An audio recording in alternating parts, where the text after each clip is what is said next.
Welcome dear students. मैंने आपको ना क्लास 7 का हिंदी का डीओई की तरफ से जो प्रैक्टिस पेपर था अच्छे से करवाया। अब मैं ये जो वीडियो आपके लिए लेकर आया हूँ क्लास 7 का हिंदी का पिछले साल का जो पेपर है ये आपको अच्छे से करवा रहा हूँ। आप इसकी प्रैक्टिस करेंगे ना तो आपको काफी बेनिफिट मिलेगा और सेम पेपर का पैटर्न ऐसे रहेगा। क्वेश्चन हमेशा नए आते हैं, प्रैक्टिस के लिए आप इसे यूज करना, ठीक है। पत्र और जो पैराग्राफ है वो भी मैं इसमें करवाऊंगा, ध्यान समझिएगा। तो देखिए ये पैसेज है और फिर इसके आंसर देने हैं। आप खुद भी बताइएगा आंसर क्या है और ऑफिशियल आंसर की मेरे पास है, उसी में से आपको सारे आंसर में शो करूंगा, ठीक है। देखिए ये हमारे पास आंसर की है, ठीक है। तो यहां से भी हम आंसर देखेंगे और आप खुद भी देखिए आपको कितना अच्छे से आता है। पढ़ता हूं। ये पहाड़, समुद्र, सितारे, नदियां, जंगल, जानवरों की पुरानी हड्डियां और इसी तरह की और भी कितनी ही चीजें हैं जिनसे हमें दुनिया का पुराना हाल मालूम हो सकता है। मगर हाल जानने का असली तरीका यह नहीं है कि हम केवल दूसरों की लिखी हुई किताबें पढ़ लें, बल्कि खुद संसार रूपी पुस्तक को पढ़ें। मतलब आसपास जो हो रहा है ना, हमें उसे पढ़ना आना चाहिए। मुझे आशा है कि पत्थरों और पहाड़ों को पढ़कर तुम थोड़े ही दिनों में उनका हाल जानना सीख जाओगे। सोचो कितनी मजे की बात है, एक छोटा सा रोड़ा जिसे तुम सड़क पर या पहाड़ के नीचे पड़ा हुआ देखती हो, शायद संसार की पुस्तक का छोटा सा पृष्ठ हो। सोचो एक छोटा सा पत्थर संसार की किताब का एक पेज हो, शायद उससे तुम्हें कोई नई बात मालूम हो जाए। पढ़ लिया? अब देखो आंसर। गद्यांश के अनुसार दुनिया का पुराना हाल मालूम करने का असली तरीका हो सकता है, बताओ। देखो अगर आप एक बार में पैसेज समझ गए तो आप सीधा आंसर बता दोगे कि संसार रूपी पुस्तक को पढ़ना। नहीं पता लगा पाए तो आप इसको बार बार ढूंढोगे, ये लिखा संसार रूपी पुस्तक को पढ़े, तो आपको इसी में आंसर, इससे मिलती जुलती लाइन आप आराम से पता लगा लोगे कौन सा ठीक है, करेक्ट कर लोगे। ध्यान से पढ़ के करना, अगर आप जल्दबाजी में करोगे तो गलत हो सकता है, ठीक है। ठीक है ना, दुनिया का पुराना हाल मालूम करने का असली तरीका हो सकता है। ये देखो, हम केवल दूसरों की लिखी हुई किताबें पढ़ लें, बल्कि खुद संसार रूपी पुस्तक को पढ़ें, ये लिखा। मगर हाल जानने का असली तरीका यह नहीं है कि हम केवल दूसरों की लिखी हुई किताबें पढ़ लें, बल्कि खुद संसार रूपी पुस्तक को पढ़ें। अगर इसको समझ में आएगा बच्चे को कि वो दुनिया का हाल जानने के लिए संसार रूपी पुस्तक की बात कर रहा है, तभी वो टिक कर पाएगा। 2-3 बार पढ़ना पड़ता है, ठीक है। अब जैसे मुझे आता है, मैं पढ़ के सीधा बोल दूं, फायदा नहीं ना। बच्चों को ध्यान से तसल्ली से पढ़ना है, ठीक है। समझ आ गई? अब उसके बाद नेक्स्ट है, और देखो आंसर इसमें ऑफिशियल में है। अब देखकर मैं ही तो समझा रहा हूं ना, तो वही आप इसी में समझो, ठीक है। ये कह रहे एक छोटे से रोड़े को संसार की पुस्तक का छोटा सा पृष्ठ क्यों कहा गया है? क्योंकि आपको बस बताना है। देखो क्यों कहा गया, 2-3 बार पढ़ो उसे। क्यों कहा गया देखो, शायद उससे तुम्हें कोई नई बात मालूम हो जाए, ये लिखा है। अब ये देखो इसकी जैसी बात यहाँ कौन बोल रहा है, वह किसी नए ज्ञान तक पहुंचा सकता है, वही बात लिखी है ना, घुमा के लिखी है ना। और अगर आप सीधा नहीं पता लगा पा रहे ना तो काटो। उससे सड़क बनाने में सहायता मिलेगी, गलत है। उससे कागज बनाने में सहायता मिलेगी, गलत है। वह किसी नए पुस्तकालय तक पहुंच सकता है, गलत है। तो अपने आप ही आपको सही पता लग जाएगा, क्योंकि जो पैसेज दे रखे उसके अकॉर्डिंग तो आंसर ढूंढना है। समझ में आ गई? फिर ये क्वेश्चन नंबर 2 है, यहाँ पर आपके एग्जाम में काव्यांश आएगा, इसको पढ़कर आपको आंसर देने हैं, ठीक है।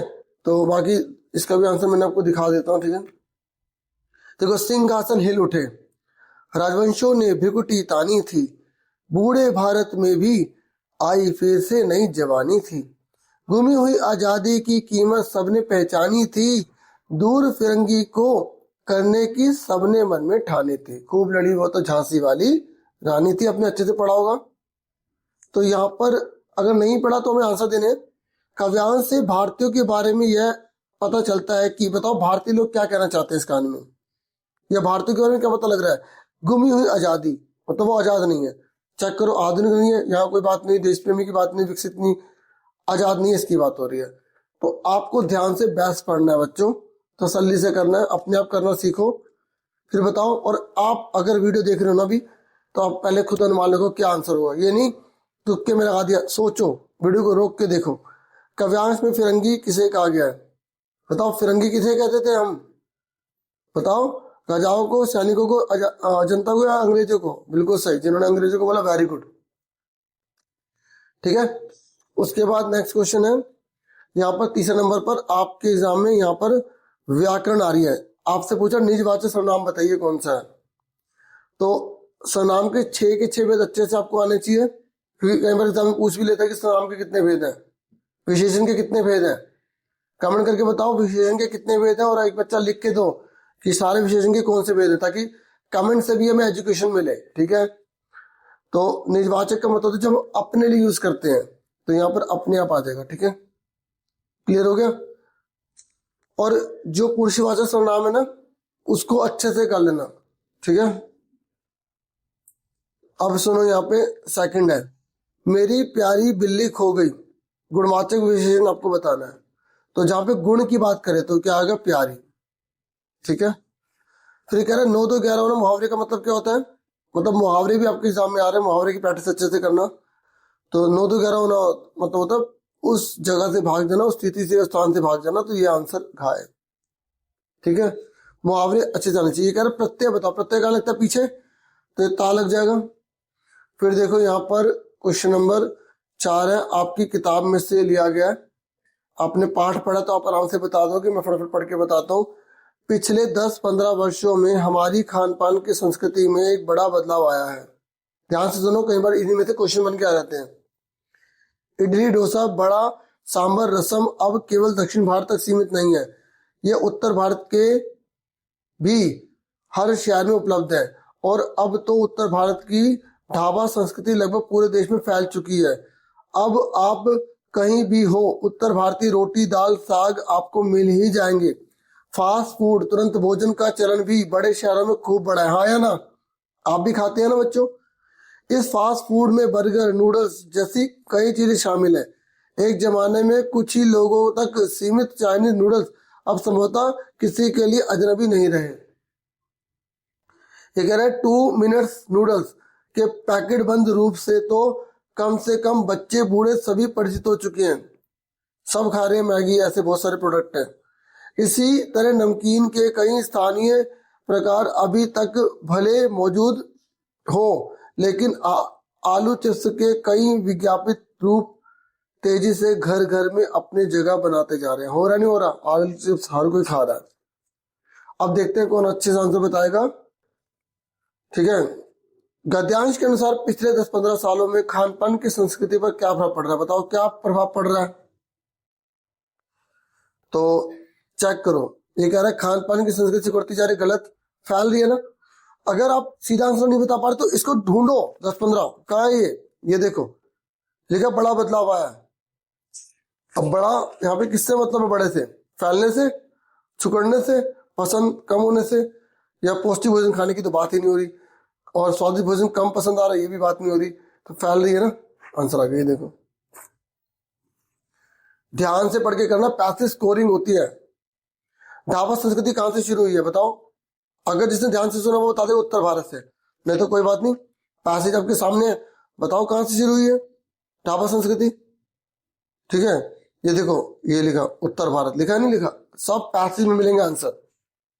ठीक है, अब ये कह रहा फास्ट फूड का चलन कहां बढ़ता जा रहा है? बताओ, शहरों में बढ़ रहा है बहुत ज्यादा। तो ये आंसर हो जाए। फिर कह रहा विज्ञापन के कारण आलू चिप्स तेजी से घरों में क्या हो रहे हैं? लोकप्रिय हो रहे हैं। इतनी ज्यादा एडवर्टीजमेंट हो रही है, हर कोई आलू चिप्स मंगा रहा है, खा रहा है, एंजॉय कर रहा है। फिर देखो यहाँ पर आपकी बुक में से काव्यांश है, मैं घमंडों में भरा ऐठा हुआ एक दिन जब था मुंडेरे पर खड़ा, अचानक दूर से उड़ता हुआ एक तिनका आंख में मेरी पड़ा। ठीक है, मैं झिझक उठा हुआ बेचैन सा, लाल होकर आंख भी दुखने लगी, मूठ देने लोग कपड़े की लगे ऐठ, बेचारी दबे पांव भागी या भगी। कहने का मतलब यह है कि इतना अकड़ में था वो, एक छोटे से तिनके ने उसकी अकड़ सारे ठिकाने लगा दी। तो हमें कभी घमंड नहीं करना चाहिए। कभी कहां पर खड़ा था पहले पूछा है, आप ध्यान से देखो कहां पर यहाँ पे बात हो रही है, देखो मुंडेरे पर, तो आप आंसर बता दोगे।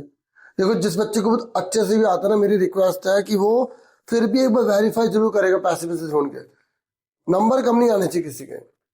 ये कह रहा है काव्यांश के अनुसार कवि की बेचैनी का क्या कारण था, बताओ कवि इतना बेचैन क्यों था? आंख में तिनका चला गया ना। उसके बाद नेक्स्ट है, लोगों ने कवि की सहायता किस प्रकार की? कपड़े की मूठ देकर, ये लिखा है यहाँ पर, ठीक है। उसके बाद नेक्स्ट है, आंखों में तिनका चले जाने के बाद कवि की सोच में क्या परिवर्तन आया? ये कि हमें घमंड नहीं करना चाहिए, ठीक है। फिर ये यहाँ पर आपको बोला गया छठे क्वेश्चन में, नीलकंठ पाठ में मोर का नाम नीलकंठ क्यों रखा गया? आप बोलोगे गर्दन नीली होने के कारण, ठीक है। तो यहाँ पर आपको जो क्वेश्चन आंसर अगर आपने चैप्टर पढ़े ना तो आप बता दोगे। और जो मोरनी का नाम राधा क्यों रखा गया? क्योंकि वो उसकी तरह पास छाया की तरह रहती थी, तो एक्स्ट्रा क्वेश्चन में पता होना चाहिए। फिर नेक्स्ट है, ये कह रहा है जापान के शहर तोमोए में हर बच्चे के पास क्या होता था? एक अपना निजी पेड़ होता था। तो चैनल वाले चैप्टर पढ़ा ना आपने, हाँ। तो फिर ये कह रहा है, हम पंछी उन्मुख गगन में कविता में पक्षी पिंजरे में बंद नहीं रहना चाहते क्योंकि उन्हें आजादी पसंद है, ठीक है। कह रहीम के अनुसार सच्चा मित्र कौन है? संकट के समय मित्र की सहायता करे। देखो जो संकट के समय हेल्प करता है वही सच्चा मित्र होता है। यहाँ पे सारे आंसर्स जो है वही हैं जो आपसे मैं शेयर कर रहा हूँ, समझा रहा हूँ आपको, ठीक है। ठीक है। उसके बाद खंड बाय, यहाँ पर प्रश्न नंबर 8 में ये व्याकरण से जुड़ा हुआ है। मेरे पास सफेद कुर्ता है, प्रस्तुत वाक्य में विशेष्य छांटना है। विशेष्य मतलब जिसकी विशेषता बताई जाती है। तो कुर्ते की विशेषता बता रहे हैं ना कि वो सफेद है, तो कुर्ता विशेष्य कहलाएगा। कभी कभी एग्जाम में आपसे प्रविशेषण पूछ लेता है। तो प्रविशेषण का मतलब होता है जो विशेषण की विशेषता बताता है। जैसे बहुत काला कपड़ा, तो कपड़ा जो है काला है, ये काला क्या कहलाएगा? विशेषण। ये क्या कहलाएगा? विशेष्य। और काला कैसा? बहुत, तो बहुत क्या कहलाएगा? प्रविशेषण कहलाएगा। ये आपको याद रखना है। मैं एक्स्ट्रा ऐसे बता रहा हूँ कि अगर साइंस में नहीं तो किसी क्लास में तो काम आएगा ही। क्या सुरक्षा शब्द में निहित मूल शब्द बताओ? तो मूल शब्द जिससे कुछ शब्द बना है, तो सु जो है ना उपसर्ग है, तो रक्षा आंसर इसका आ जाएगा। यहाँ पर आप देख सकते हैं, ठीक है। ठीक है, लंबा शब्द का भाववाचक क्या होगा? लंबाई होगा। फिर क्या, दंड शब्द का विलोम शब्द क्या होगा? आप लिखोगे पुरस्कार। किसी ने नाम लिख दिया तो टीचर सही कर भी सकते हैं। फिर नेक्स्ट है, एक दिन का कविता में कवि को घमंड ना करने की चेतावनी किसने दी? तो देखो आपको एक एक लाइन में लिखना है, तो बोलोगे उसकी समझ ने दिया। कठपुतली गुस्से में क्यों उबल पड़ी? आप बताओगे वह बंधन से परेशान थी। रहीम के अनुसार सज्जन व्यक्ति धन का संचय किसके लिए करता है? वह दूसरों की भलाई के लिए करता है, ठीक है। ये आपने पाठ पढ़े, आराम से आप बता दोगे। हम पंछी उन्मुख गगन के कविता में पक्षी को किस स्थान का जल पीना पसंद है? देखो बहती नदी का, झरनों का, ठीक है। फिर 10 नंबर पर है, कह रहा है नीलकंठ पाठ में बड़े मियाँ के भाषण की तुलना किससे की गई है? देखो तूफान मेल से। किससे? तूफान मेल से। फिर कह रहे किसी एक दक्षिण भारतीय भोजन का नाम लिखिए। देखो यहाँ लिखा है कि बच्चे ने जो भी लिखा अपने आप लिख सकता है। जैसे आप इडली डोसा बता सकते हो, ठीक है। इडली या डोसा या सांभर जो है वो आप बता सकते हो। जो भी आप बताओगे नंबर मिलेंगे। दक्षिण भारत का भोजन पूछा था, उत्तर भारत का पूछेगा तो आपको उत्तर भारत का पता होना चाहिए, ठीक है। तो एक्स्ट्रा याद कर लेना। लेटर बॉक्स को सभी लाल ताऊ कहकर क्यों पुकारते थे? आप बोलोगे वे लाल रंग का एक बुद्धिमान लेटर बॉक्स था इसलिए। फिर नेक्स्ट है, मिठाई वाला किन्हें खुश करने के लिए सस्ता सौदा बेचता था? तो छोटे बच्चों को, ठीक है। फिर 11वां क्वेश्चन है, यहाँ बोला है खान पान की मिश्रित संस्कृति का क्या अर्थ है? विचार करते हुए लिखिए। तो आप बोलोगे खान पान की मिश्रित संस्कृति का मतलब है कि जब हम अपने खाने में ना केवल स्थानीय बल्कि देश विदेश के खाने को भी शामिल कर लेते हैं। जैसे आप जो खाना खा रहे हो ना, जो आपके इलाके का वो तो खा रहे हो, लेकिन आप दूसरे इलाके का भी भोजन खा रहे हो। जैसे आप डोसा भी खा रहे हो, इडली भी खा रहे हो, ठीक है, मक्के का साग, सरसों की रोटी भी खा रहे हो। तो आप अलग अलग भोजन, या विदेशों का चाउमीन वगैरह या और बहुत सारे प्रकार के खाने आपने शामिल कर लिए अपने भोजन में, तो वो बोलेंगे खान पान की मिश्रित संस्कृति। फिर आपको इसको एग्जाम्पल देना था, बाकी मैंने आपको समझा दिया, ठीक है। उसके बाद नेक्स्ट है, ये कह रहा है नीलकंठ के स्वभाव की 2 विशेषता बताओ। तो देखो पहला आप बताओगे कि वह बुद्धिमान था, कुशल संरक्षक था, वीर सांप से खरगोश के बच्चों की रक्षा की थी। तो जो भी आपको याद है वो आपको लिखना है, या आइडिया के लिए सुन लो, पढ़ लो। कई बार इनमें से क्वेश्चन सिर्फ आ भी जाते हैं, कई बार जो ये छोटे में आ जाते हैं, पैसेज में आ जाते हैं, तो आपको नॉलेज होनी चाहिए, ठीक है। तो बुद्धिमान कैसे था? सांप को बुद्धिमानी से 2 टुकड़ों में काटना ताकि खरगोश सुरक्षित रहे, या को लगा लेना। कुशल संरक्षक, जालीघर के सभी जीवों का समझदारी से ध्यान रखना। फिर उसके बाद देखो यहाँ पर नेक्स्ट है कि तोतो चान ने अपने मित्र यासुकी चान के लिए ऐसा क्या किया जिससे उसे अपूर्व अनुभव मिला। देखो बहुत अच्छी कहानी मुझे लगी थी जब मैंने पढ़ा था इसे। तो पोलीग्रस मित्र यासुकी चान को पेड़ की दिशागा तक पहुंचाने का कार्य किया था उसने। बहुत बड़ी बात थी, किसी को मतलब ऐसी चीज करवाना जो वो कभी सोच भी नहीं सकता। और तोतो चान को आज संतुष्टि की प्राप्ति हुई। यह अनुभव तोतो चान के लिए अपूर्व था ना, ठीक है। उसे बहुत आनंद लगा था, बहुत अच्छा लगा था, उसके साथ इतनी बढ़िया चीज हुई थी ये,